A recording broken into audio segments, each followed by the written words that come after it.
Hello, hello. If you're watching this, you're awesome. I'm Adam, and this is For the Love of It, I think. So, if any of you have been following the channel, first of all, wow. Uh, I, I don't think anyone really followed the channel, but if you do, then thank you. You're amazing. You're awesome, and I love all of you. I'm kind of making this video to take a moment to share what has been going on, what's been going on in my life, and the future direction that I think I'm going to be taking the channel. So I think maybe I had explained some of this. I can't remember, to be honest. But if I didn't, I'll just go over it very, very briefly, because it's somewhat of an extended story, but I'll just go over it briefly. I had reached a point of pretty intense discouragement at the end of last year, so in about December. I had reached a point of intense discouragement about the channel, and I let that affect my, I guess, energy or just rhythm. I was in a pretty good rhythm of publishing and writing videos on a pretty consistent basis. But when I looked at the analytics and I looked at the numbers, I became very discouraged by how steep the wall really seemed to be that I was climbing to get to where I wanted to be. And I became very discouraged. The biggest difference about being or trying to be a YouTuber when you're in your early to mid 30s compared to when you're in your early to mid 20s is that you generally have less time to devote to it. I mean, when I was 23, I was fresh out of college, and I was single, living with roommates. I had a job, part-time job, and I was in grad school. But I had more time that I could have just wasted trying to become a YouTuber. I could have spent more time when I was 23 compared to when I'm 33. Because now I have a full-time job, I'm married, and we're trying to start a family. And there is less time to dedicate to something extemporaneous or extraneous, as a YouTube channel. And so that's kind of one of the aspects of it, is when I looked at the data and I saw, okay, are people actually enjoying the videos? Is this content actually like good? Do people actually want to watch it? And based on what I could see, the questions were, how long would it actually take for me to get to where I wanted to be?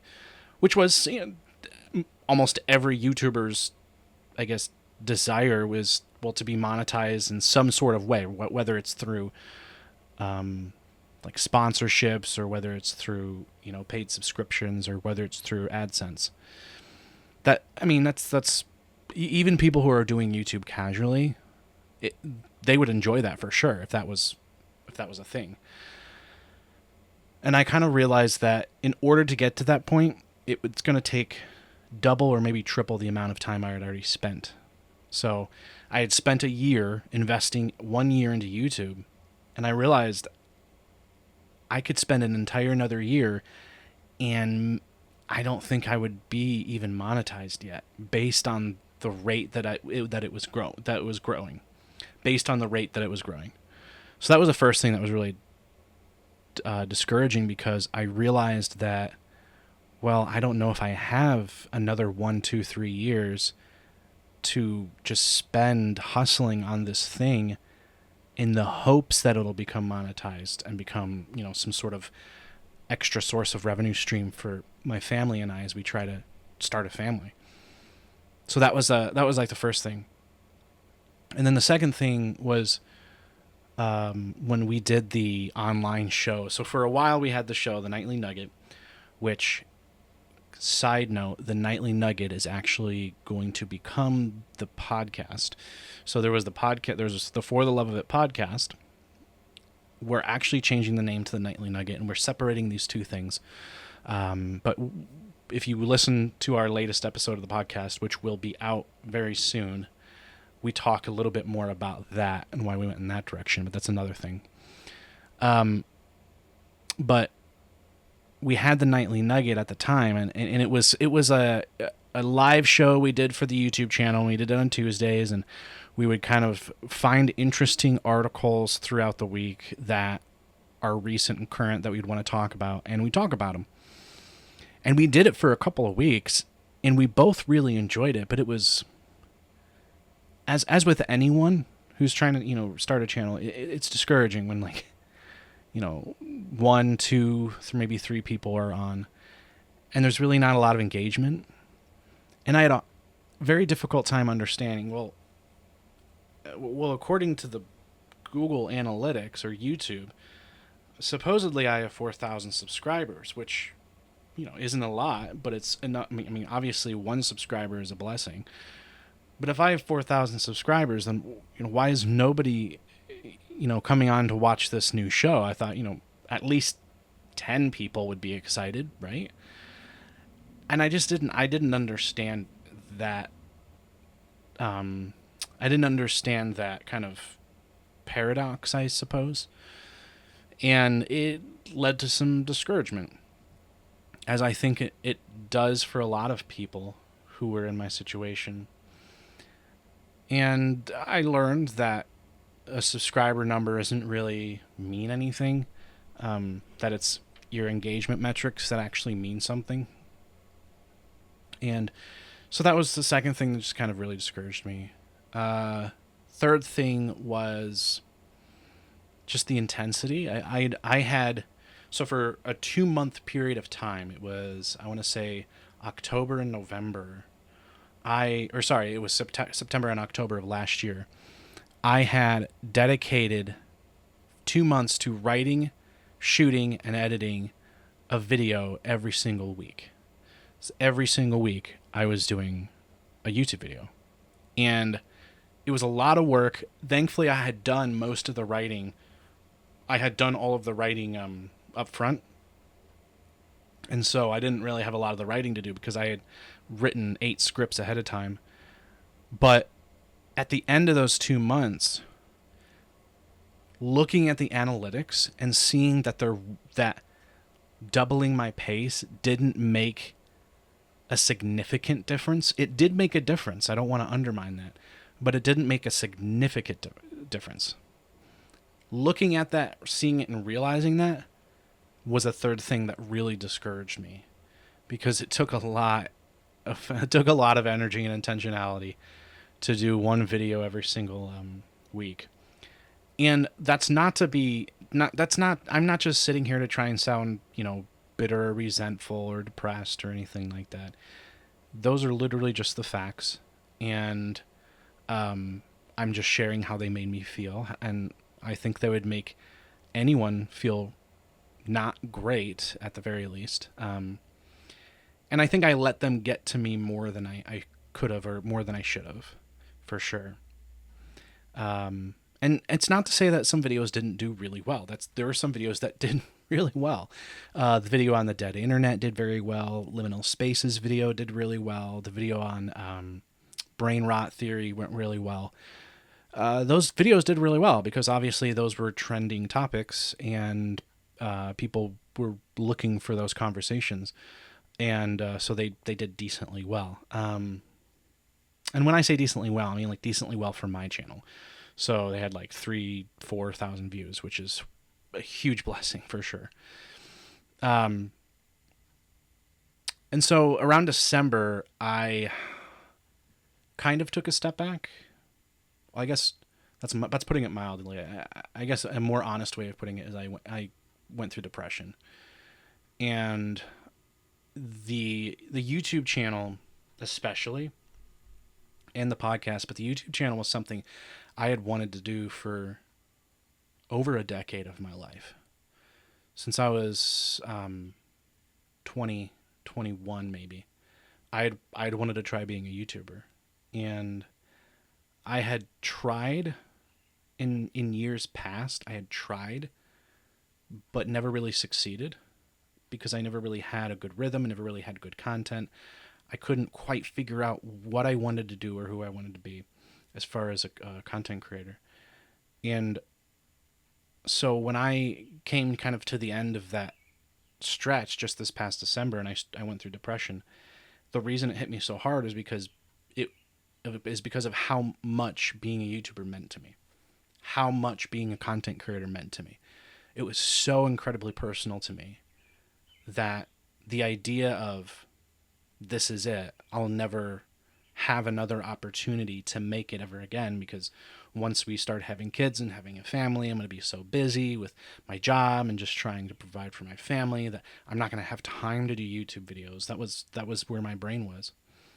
That was it. That was my chance. That 1 year that I spent making a YouTube channel was my chance, and I failed. And that's why I went through depression. I didn't stop making YouTube videos, for sure. I had several scripts that I had yet to produce into videos. And so I had a plan. I was just going to make those videos. And once I ran out of those scripts that I had as a backlog, that would be it.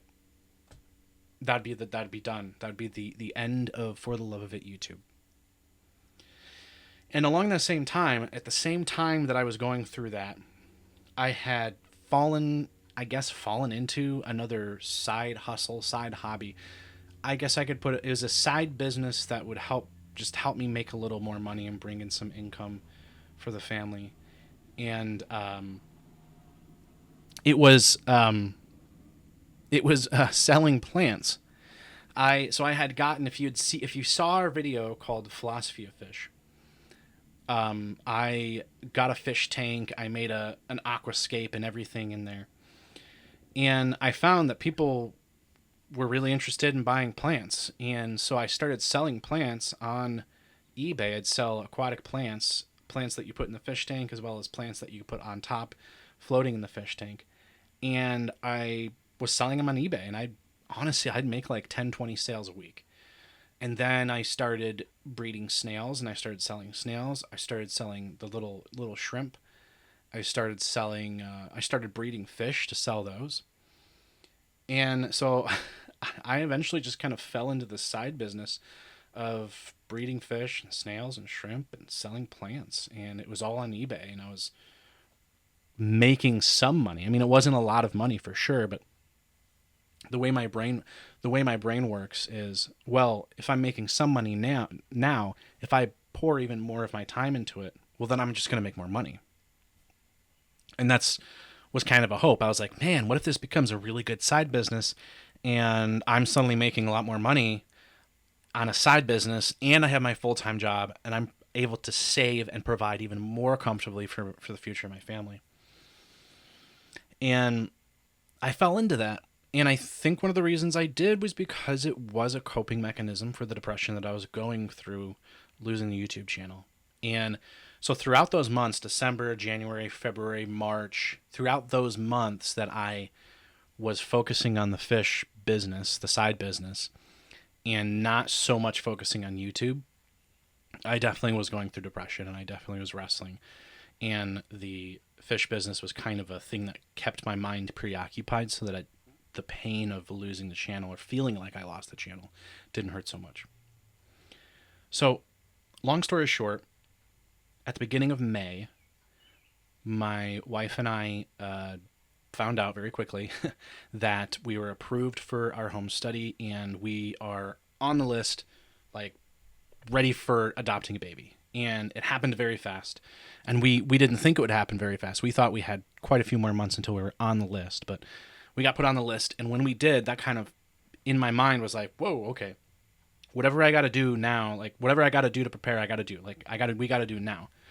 Like, we need to prepare a room. We had absolutely nothing for a baby. Like, we didn't even have a place to put a baby to sleep, or one of those things you put in your, like, I don't know anything about babies.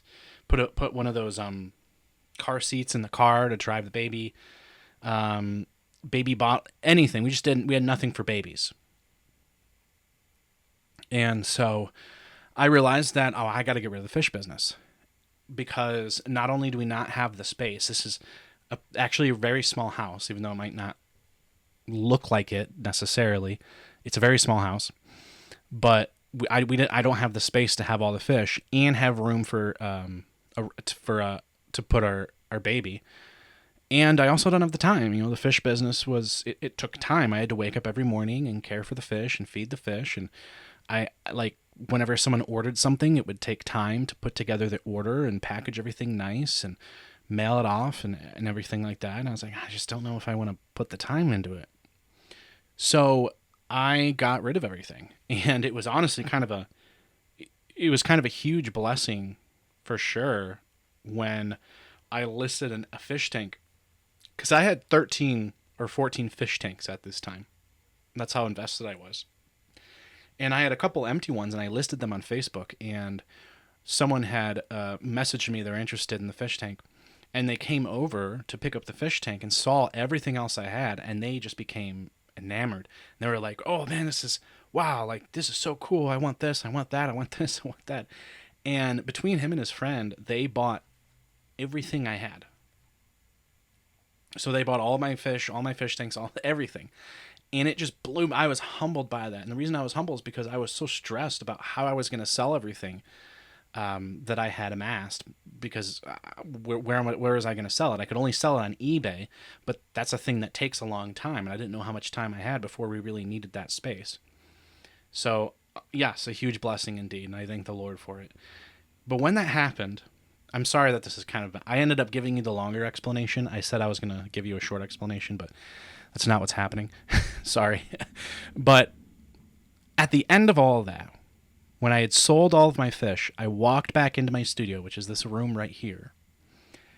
I walked back in, and all the fish were gone. I just started weeping. Like I just started crying. And I was so confused at first because I didn't understand why am I crying so much? What's so sad about this? I mean, the fish really didn't mean that much to me. And you would think, oh, you're just crying because all the fish are gone and it was like a really cool thing that you were doing. Well, yeah, I mean, I enjoyed it, but I wasn't really that attached to it. Well, I realized I was crying because I finally realized how much I missed being a content creator. Like, I realized how much I missed making YouTube videos, writing and filming. And it's hard to explain, but I think you might understand. If you have a room that means something to you, like this office is a significant thing to me because it's where I spend a lot of my time. Imagine this, over half this room being taken up by fish tanks. It's almost like an analogy or an allegory or something like that, an analogy for my brain and my heart, that the fish had come in and they had just taken up so much of my time and so much of my heart that I had forgotten about what used to be there. I'd forgotten about the YouTube channel. I forgot about the podcast. I forgot about those things that I enjoyed so greatly. And when all the fish stuff was just suddenly gone, suddenly all of those memories of all of the videos that we had made and all of the videos I've recorded just standing in this room and all of the podcast episodes we had just came flooding back. And I think that was just an overwhelming emotion. And so I decided right there, I said, starting a family is a big thing, obviously. There's how many people have started families? Quite a few. Well, I guess we could just say that. Quite a few. And so it is a very big thing. But it also doesn't mean that I'm not able to do other things in my life.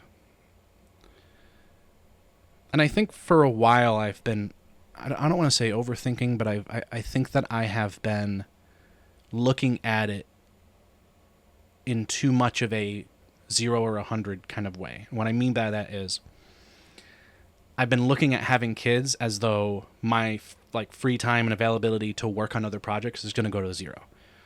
Before having kids, it's 100%. I could work on other projects, do other things, try to become a YouTuber. But then after having kids, it goes to 0%. And I think a mistake is realizing that it's not 0 or 100, that it can be 50, if that makes any sense. It can be somewhere in between, realizing that I am going to have less time and my life's going to look significantly different, but also realizing that doesn't mean that I have to stop doing the things that I like love. Caring for my child's going to be the thing I love more, that's for sure. But the other things that I love, which are going to be below that, I don't necessarily have to get rid of. So when I came to that realization, I thought, but then why am I going to stop doing YouTube? As a content creator, as a YouTuber, once you accept that you'll probably never become like a big monetized YouTuber with a big following, once you accept that, you feel so much more free. You have this sense of freedom that you didn't have before because you're no longer bound by the algorithm. I was posting once every week because that's what the algorithm likes. It likes when you post very often. It likes when you post specifically engaging content that people are interested in, not necessarily what you're interested in. That's what it likes. But my perspective kind of shifted from, oh, I want this to become a monetized thing, I want this to become a source of revenue, to this is a thing that I love to do. I find so much joy and happiness and pride, but not pride in the negative, like bad kind of way, but pride in the sense of I'm like proud of myself for doing something that I never thought I would do. And along with that is humility and thankfulness that I was given the opportunity to do it, and I was given the skills to do it. So with all that in mind, I realized I don't have to quit. It's just gonna look different. I'm not posting every week. Maybe posting once a month, at least that's the hope. And I don't have to make videos fast.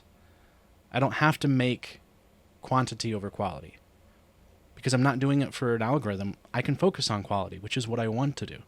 I would rather make quality content around things and ideas that I love rather than just fast, I don't want to say lazy, but rather than like fast food content around just the thing that everyone's obsessed with currently.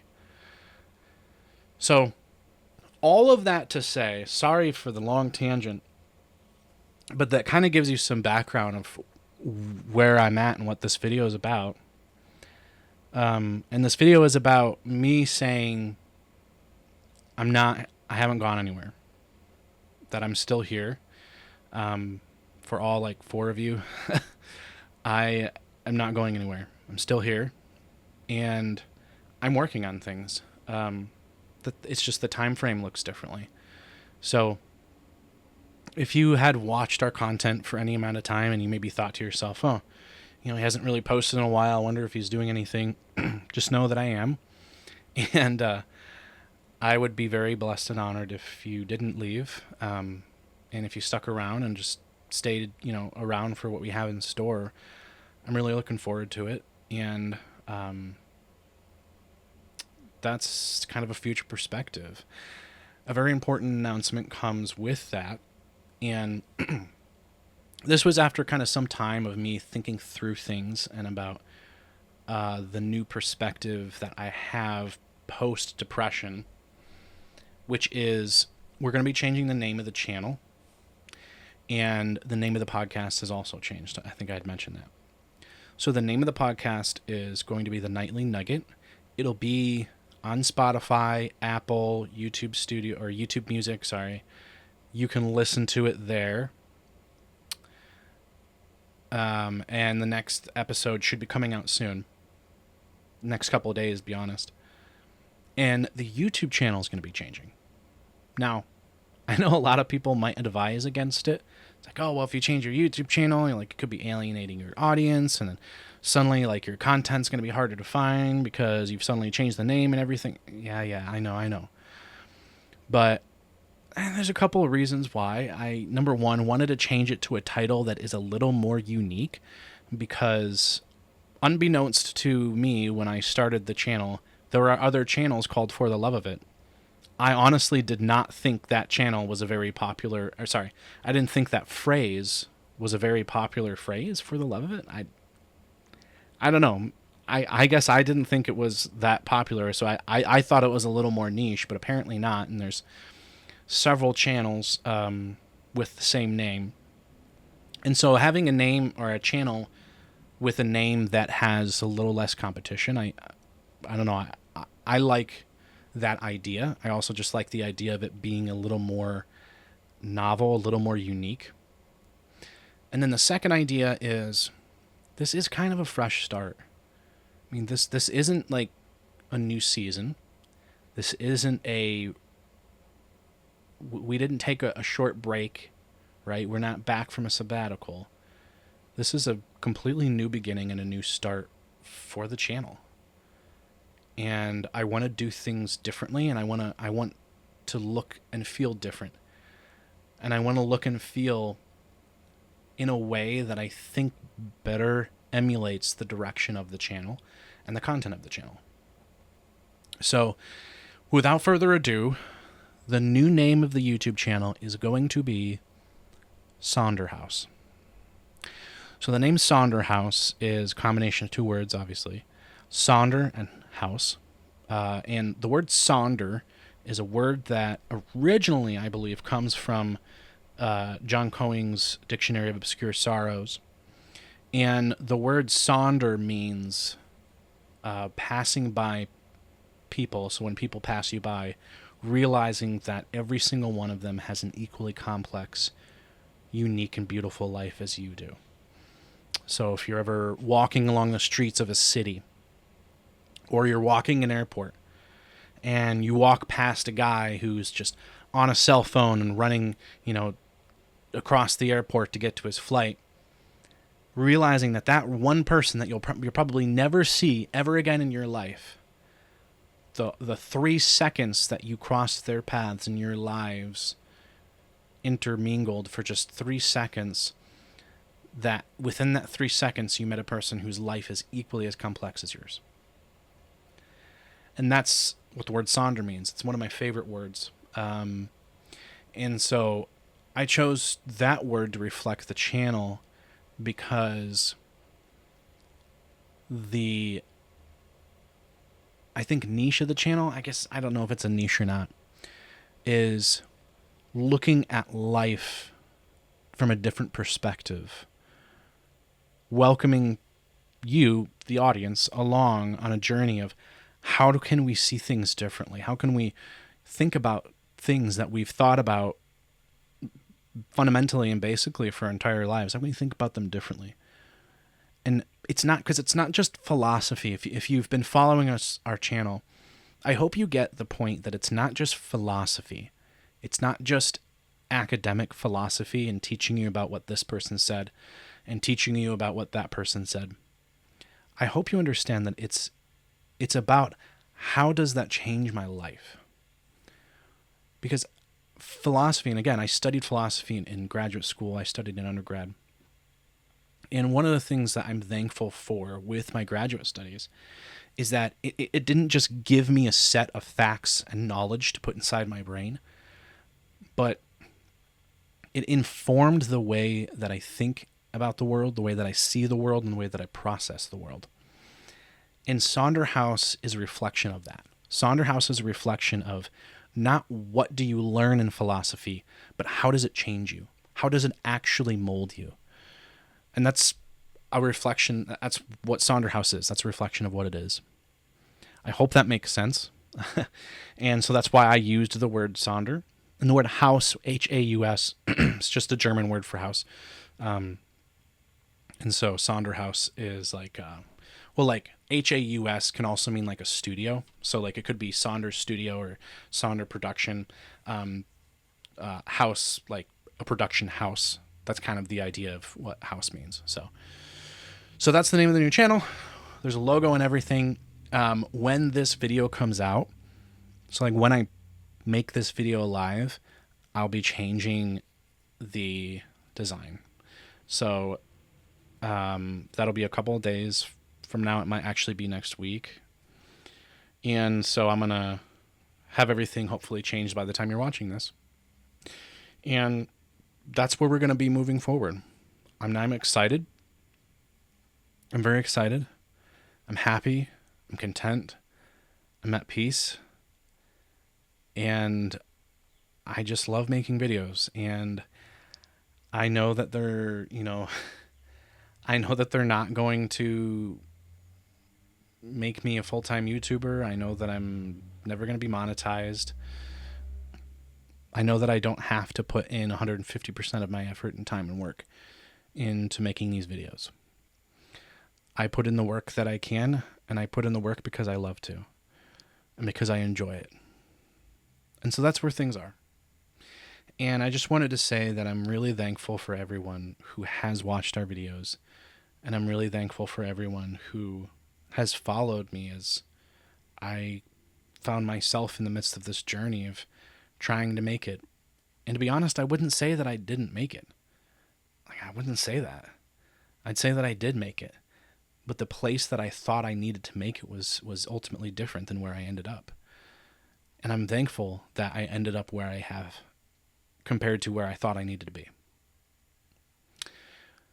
So with that said, I love you all, and just hope you have a good night. And I hope to see you around. I hope to see you in the comments too. Because as it always has been the case, I really do want to engage with you guys. I do really want to connect with you. I want to get to know you. I want to talk to you. I want to, I just want to learn more about you, the people that, watch our videos. So anyway, I've kind of rambled a little bit too long now, so I'm going to log off. But just wanted to let you know that I love you, and look forward to seeing you around.